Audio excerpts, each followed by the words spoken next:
Today we're going to take a journey with the tomato. What happens when an Amish farmer grows their produce, and we're going to specifically look at tomatoes. Where does it end up? What is the journey for this tomato?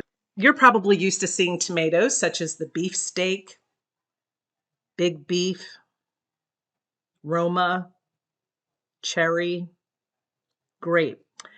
These are some of the most common tomatoes that most of us buy at the grocery store. A lot of us aren't growing them ourselves. But did you know there are actually 3,000 varieties of tomatoes? Now that includes hybrids and heirloom. So I looked up heirloom tomatoes because this is basically what our Amish neighbors do. They take the seeds from the tomato and then they reuse them. And that's what an heirloom tomato or an heirloom vegetable or fruit is. There are 750 different varieties of tomatoes that are heirloom. So if you go into the store, look around and see if you see anything different. You might see purple ones, yellow, green. They're all different colors and it's amazing.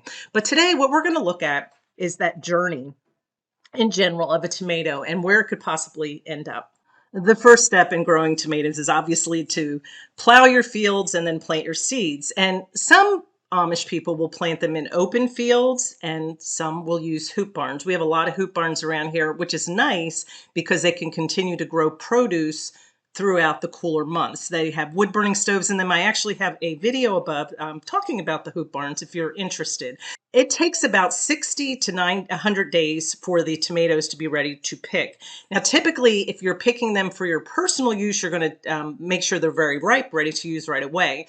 If you are selling them and you want them to have more life in a box, if that makes sense, then you're going to pick them early so that they'll continue to ripen inside the box.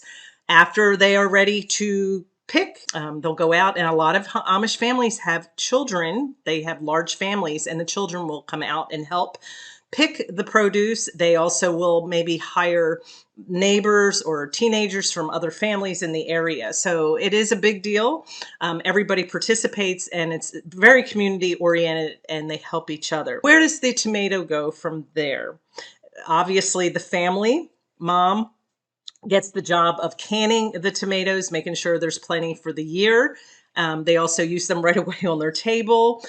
Some families will take their produce or their tomatoes and sell them on roadside stands, depending on where you live. Some tomatoes will end up at the local grocery store. This is our Amish general store, and this is all local produce. These are heirloom tomatoes. They look like small pumpkins.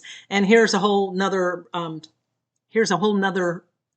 selection of lots of different tomatoes that came from local farms in the area.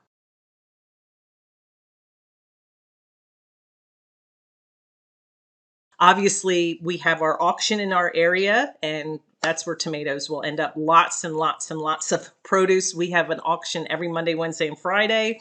I've made videos about that, and my latest one is up. There are links there. And then the other way that they sell their produce is to deliver it to restaurants. So we kind of live near Dayton, Cincinnati, and Columbus. We're like in a triangle, all bigger cities, and some of our local Amish neighbors, I know people that go to all three cities, different people, and they will hire a driver. They get a big box truck and they will go and they have a whole route that they follow and they go to different restaurants and sell their produce like that. Obviously, they're selling more than just tomatoes, but today's was the journey of the tomato. And finally, every tomato ends up usually on a plate and you get to make recipes and eat them. And that's basically the journey of an Amish tomato. Hope you enjoyed our little journey today. You have a blessed day, and I'll see you on the next video.